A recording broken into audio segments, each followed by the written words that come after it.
असफल होने पर आपके निराश का सामना करना पड़ सकता है, लेकिन अगर आप कोशिश करना छोड़ देते हैं तो आपकी असफलता सुनिश्चित हो जाएगी। तो चलिए, हेलो नमस्ते, आप कैसे हैं? अपनी यूट्यूब फैमिली में आप लोगों को फिर से स्वागत है। तो इस वीडियो के माध्यम से हम लोग क्लास 12th के फिजिक्स के लेसन 1 के कुछ महत्वपूर्ण क्वेश्चन लेके आए हुए हैं। तो चलिए, हम लोग बिना टाइम गवाए हुए ये 7 क्वेश्चन की आंसर मुँहज़बानी याद करते हैं। ठीक, अगर जो आप ये वीडियो देखने के बाद भी याद नहीं हुआ, अगर जब PDF नोट्स चाहते हैं तो ये नंबर पे व्हाट्सएप कर मैसेज कर सकते हैं कि सर हमें PDF चाहिए। लिखिए 7296055463। ठीक, इसमें नाम और अपने पता लिख के हम किस डिस्ट्रिक्ट से हैं भेज सकते हैं। तो चलिए, हम लोग बिना टाइम गवाए हुए ये सब क्वेश्चन की हल जानेंगे। ठीक, जानेंगे तो कैसे जानेंगे, चलिए हम लोग आते हैं। आवेश की ध्रुवता यानी कि पोलैरिटी ऑफ चार्ज किसे कहते हैं? क्या हुआ है? आवेश की ध्रुवता यानी कि पोलैरिटी ऑफ चार्ज यानी कि आवेश की ध्रुवता किसे कहते हैं? तो चलिए, हम लोग बिना टाइम गवाए हुए इसे हम जानते हैं। आवेश के वह गुण, क्या लिखिएगा, आवेश के वह गुण जो दो प्रकार के आवेशों में भेद उत्पन्न कर सकता है। क्या? आवेश का वह गुण जो दो प्रकार के आवेशों में भेद उत्पन्न कर सकता है, मतलब भेद मतलब अंतर उत्पन्न कर सकता है, वह आवेश की ध्रुवता कहलाती है। ठीक, ये हो गया। उसके बाद आवेश की विधि यानी कि मेथड ऑफ चार्जिंग, मतलब आवेश होने की कोई विधि होती है। तो हम लोग आवेशित होने की 3 विधि बनेंगे। पहला पढ़ेंगे प्रेरण विधि, दूसरा का घर्षण विधि, तीसरा का चालन विधि। ठीक, तो आवेश की विधि हम लोग ये 3 विधि अभी हम लोग जानेंगे। आप लोग जाइएगा ना, एकदम याद होगा। तो पहले हम क्या बोले हैं?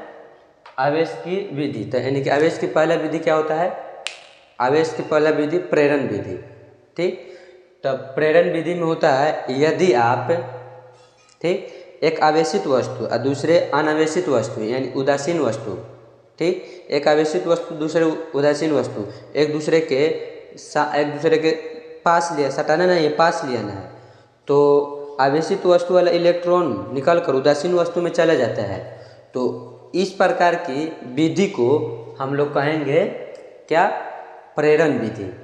मतलब आपस में सटाना नहीं है, दूर दूर रखने से ही उदासीन वस्तु चार्ज हो जाता है, तो वो होता है प्रेरण विधि। घर्षण विधि, तो घर्षण विधि में होता है, यदि आप दो आवेश मतलब दो पदार्थ लाएं और दोनों को एक दूसरे के साथ घर्षण करने लगे, तो आवेशित वस्तु से इलेक्ट्रॉन निकलकर उदासीन वस्तु में चला जाता है। तो इस प्रकार की विधि को घर्षण विधि कहते हैं। ठीक, हो गया। उसके बाद क्या हुआ? चालन विधि। तो चालन विधि में हुआ, यदि आप एक आवेश को दूसरे आवेश को संपर्क में लाने से, क्या दूसरे वस्तु को संपर्क में लाने से इसमें से आवेशित वस्तु से इलेक्ट्रॉन प्रोटॉन निकलकर उदासीन वस्तु के सतह पर चला जाता है, वो हो गया क्या? चालन विधि। तो पहले क्या बोला है? पहले बोला है प्रेरण विधि। प्रेरण विधि में दोनों वस्तु को आपस मतलब कि इसको और इसको लिया है, तो ये दोनों दूर ही रहा, लेकिन इससे इलेक्ट्रॉन निकल कर, यह आवेशित वस्तु है, यह उदासीन वस्तु है, तो इससे इलेक्ट्रॉन निकल के इसकी सतह पर आ गया, तो हो गया प्रेरण विधि। दूसरा का में घर्षण, तो घर्षण में तो हम दोनों वस्तु को लिया के लगा रहे, और उसके बाद चालन विधि में संपर्क में लिया के छोड़ दिए, इसमें लगा रहे नहीं। ये आप लोग समझ गए। तो अगर जो आप इससे भी नहीं समझे तो आप इसको PDF नोट्स चाहते हैं तो इस नंबर पे मैसेज करके PDF नोट्स फ्री में ले सकते हैं, इसका कोई चार्ज नहीं है। उसके बाद वस्तु को आवेशित करने से संबंधित कुछ महत्वपूर्ण बात क्या हुआ है कि वस्तु के आवेशित से संबंधित कुछ महत्वपूर्ण बात। तो कुछ महत्वपूर्ण बात क्या है, तो हम लोग जानेंगे कि इसका मतलब ये हम लोग चार्जिंग किए हैं, तो इसका महत्वपूर्ण बात यानी कि जब हम लोग जानेंगे कि सबसे पहले कि मान लीजिए कि आवेशित वस्तु को, सबसे पहले आवेशित वस्तु को लाएं।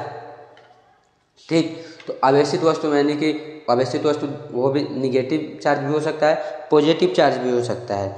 ठीक, तो हम लोग सबसे पहले इसके लिखेंगे कि किसी वस्तु को आवेशित करने के लिए कौन उत्तरदायी होता है, हम ट्रिक के माध्यम से बताए थे। Electron, proton, neutron. कौन? तो इलेक्ट्रॉन क्यों? तो कैसे कि आप इलेक्ट्रॉन, प्रोटॉन, न्यूट्रॉन से तीनों लिखिएगा, इसे इलेक्ट्रॉन, प्रोटॉन, न्यूट्रॉन। तो इसमें सबसे छोटा कौन है? इलेक्ट्रॉन।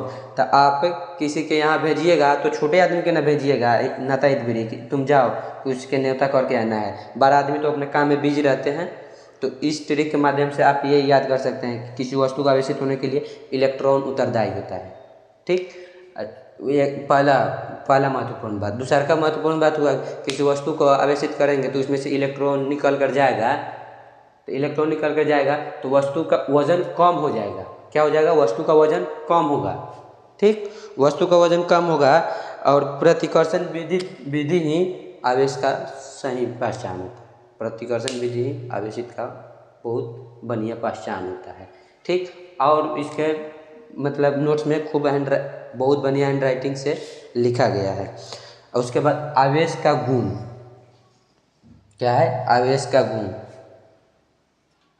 तो आवेश का गुण में हम लोग जानेंगे कि यदि दो समान आवेश एक दूसरे के पास ले आएंगे तो वो प्रतिकर्षण होगा।